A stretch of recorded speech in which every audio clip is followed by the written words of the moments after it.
imunodefisiensi dan lain-lainnya. Penyebabnya terbesar diare karena rotavirus. Lanjut. Nah, di sini data diare. Nah, tadi kan saya bilang diare jangan disepelekan karena diare menyumbang kematian terbesar nomor 2 pada balita. Dari penelitian Riskes tahun 2018, prevalensi diare pada balita yaitu sebanyak 12,3%, dan dari profil kesehatan Indonesia tahun 2020, Indonesia diare itu menyumbang kematian terbesar nomor 2 pada anak usia 29 hari sampai 11 bulan. Jadi kalau misalnya ada punya bayi atau balita yang diare, kalau bisa jangan dipakein pampers ya. Nah, kalau pakai pampers kan nggak tahu dia diarenya berapa kali, soalnya kan ganti pampersnya kan pasti jangan pagi sampai sore baru diganti ya. Jadi mungkin dipakein kayak popok biasa, popok yang kain. Lanjut. Nah, di sini bagaimana cara pencegahan diare? Biasanya kalau diare dikasih apa, Bu? Oralin. Kalau misalnya di rumah nggak punya oralin, pakai apa? Gula sama garam, ya.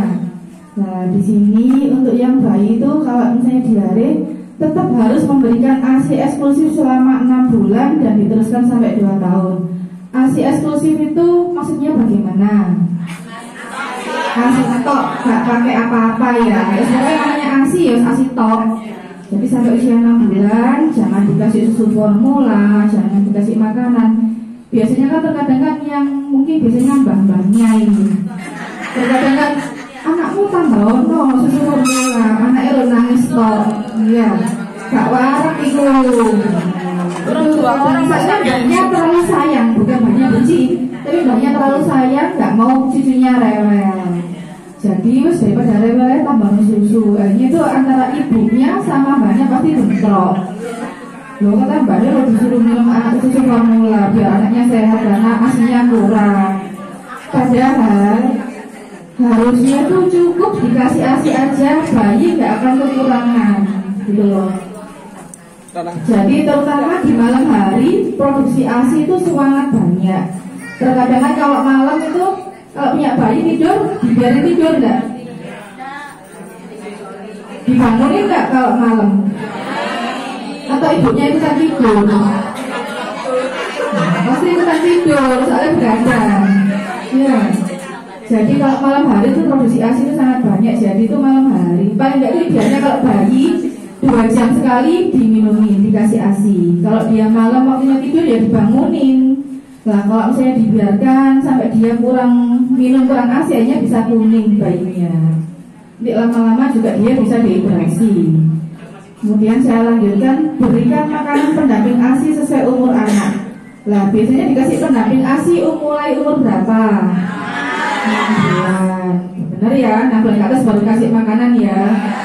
Jadi kalau 6 bulan ke bawah, jangan coba-coba dikasih pisang. Biasanya kan dilotek-lotek itu sama pisang. Nah, kalau pisang itu terkadang ususnya bayi kan masih kecil banget. Dikasih itu kan pisang kan ada kayak getahnya ya. Nah, kalau tiba-tiba ususnya nggak kuat, yang bahaya siapa? Bayinya kan.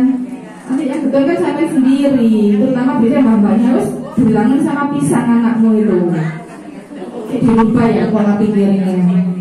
Kemudian gunakan air bersih yang cukup, memberikan air minum yang sudah direbus sampai mendidih. Untuk air minum di rumah jangan pakai air PDAM apa enggak?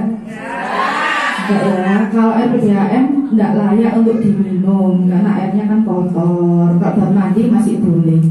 Kemudian mencuci tangan pakai sabun dan air mengalir terutama sebelum makan, sesudah buang air besar, sesudah mencebok anak, sebelum menyiapkan makanan dan sebelum menyusui. Kali ini mungkin sudah jangan lakukan di rumah. Buang air besar dan tinja anak di jamban. Sudah punya jamban semuanya?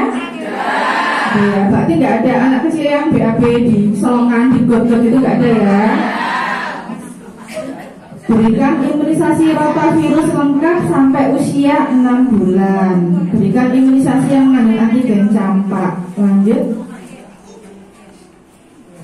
Apakah yang dimaksud dengan imunisasi rotavirus? Seperti tadi saya bilang, imunisasi rotavirus adalah imunisasi yang diberikan untuk mencegah diare berat pada bayi yang disebabkan oleh rotavirus. Lanjut. Nah, di sini bagaimana cara pemberian imunisasi rotavirus? Imunisasi rotavirus itu diberikan diberikan sebanyak 3 kali pemberian atau 3 dosis secara oral atau tetes. Jadi seperti kayak polio. Jadi untuk rotavirus ini bukan berupa suntikan, tetapi tetesan diberikan pada anak usia 2 bulan, 3 bulan, dan 4 bulan. Dan akan diberikannya 3 kali pemberian. Tetapi syaratnya rotavirus ini untuk yang lahir di tanggal 16 Mei 2023. Kalau seandainya lahirnya tanggal 14 Mei, berarti dia dapat apa enggak? Enggak dapat ya. Berarti khusus yang 16 Mei 2023. Nanti kalau misalnya pas waktu jenengan posyandu atau pas lagi lihat bayi atau bayi yang usianya pokoknya lahirnya tanggal 16 Mei 2023 dan dia belum dapat rotavirus, bisa diarahkan ke puskesmas atau di posyandu terdekat. Untuk sementara hanya ada di puskesmas, posyandu, sama di dokter spesialis anak sama rumah sakit.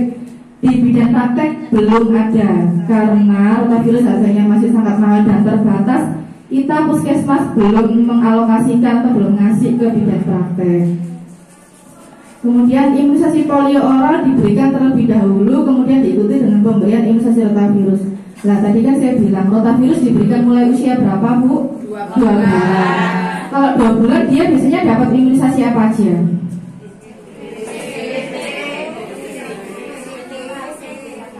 Biasanya 2 bulan itu kan kalau di sini kan sebelum 2 bulan ya. Kalau 2 bulan kan biasanya dapatnya DPT 1, polio yang kedua, PCV 1 sama ditambahi rotavirus.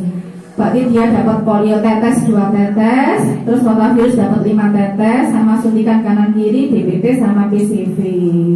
Lanjut.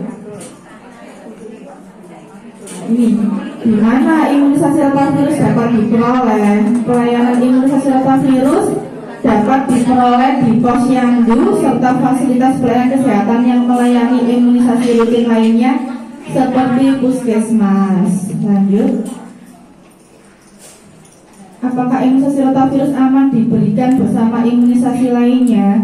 Pemberian imunisasi rotavirus dengan imunisasi lain pada saat bersamaan aman diberikan pada bayi dan akan menghemat waktu, tenaga, efisien, dan meningkatkan cakupan imunisasi serta melindungi anak dari diare berat yang dapat menyebabkan kematian. Jadi meskipun biasanya kalau saya 2 bulan kan berarti kan dapat 4 antigen langsung, itu aman, jadi nggak berbahaya. Karena dulu pas waktu lahir bayi usia 0 hari itu dapat suntikannya juga 2 kali.